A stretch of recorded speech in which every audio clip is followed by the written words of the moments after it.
সহজ চেনেলটো ছাবস্ক্ৰাইব কৰক আৰু বেল আইকনটো ক্লিক কৰক। নমস্কাৰ, আমি ইয়াতে টেকন'লজি ভিডিঅ' ৰেগুলাৰলি লৈ আহোঁ।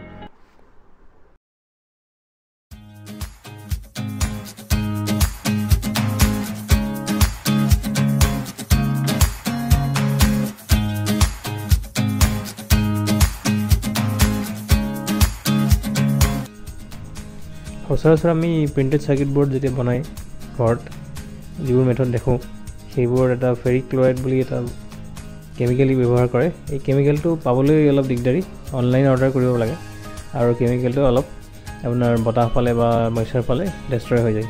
তেনে এটা কেমিকেল ব্যৱহাৰ নকৰি আমি বেলেগ যদি এনেকুৱা কেমিকেল ব্যৱহাৰ কৰোঁ যিটো এবাৰ কিনাৰ পিছত 2 বছৰ বা 3 বছৰলৈ আপুনি ষ্ট'ৰ কৰি ৰাখিব পাৰে আৰু তাৰপৰা 60 বা 70 ৰুপিজ খৰচা কৰি আপুনি 300খন বৰ্ডৰ ওপৰত প্ৰিণ্টেড চাৰ্কিট বৰ্ড বনাই ল'ব পাৰে। আহক আজি চাওঁ, এইটো এটা নতুন মেথড যিটো মই নিজে টেষ্ট কৰিছোঁ আৰু মই নিজৰ লেবত ইউজ কৰোঁ বিভিন্ন ধৰণৰ চাৰ্কিট বৰ্ড টেষ্ট কৰিবৰ কাৰণে। আৰু ইয়াৰ ফলত যিকোনো ধৰণৰ চাৰ্কিট বৰ্ড আপুনি বনাওঁতে যিটো জেগা ইউজ কৰিব সেইটো বৰ এটা লেতেৰা নহয় আৰু ইয়াৰ মেজৰলি বহুত ফাষ্ট কাম কৰে। সৰু বৰ্ডবোৰ 40 ছেকেণ্ডছত আৰু অকণমান ডাঙৰ বৰ্ড হ'লে আপোনাৰ 2 to 3 মিনিটছত আপুনি ৰেডি কৰি দিব। গতিকে এই গোটেই মেথডটো আমি ষ্টেপ বাই ষ্টেপ আমাৰ ভিডিঅ'ত এক্সপ্লেইন কৰিছোঁ।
সহজৰ ভিডিঅ'ৰ আগতেও বিভিন্ন ধৰণৰ ইলেক্ট্ৰনিক্সৰ টিউটৰিয়েল লৈ আহিছোঁ।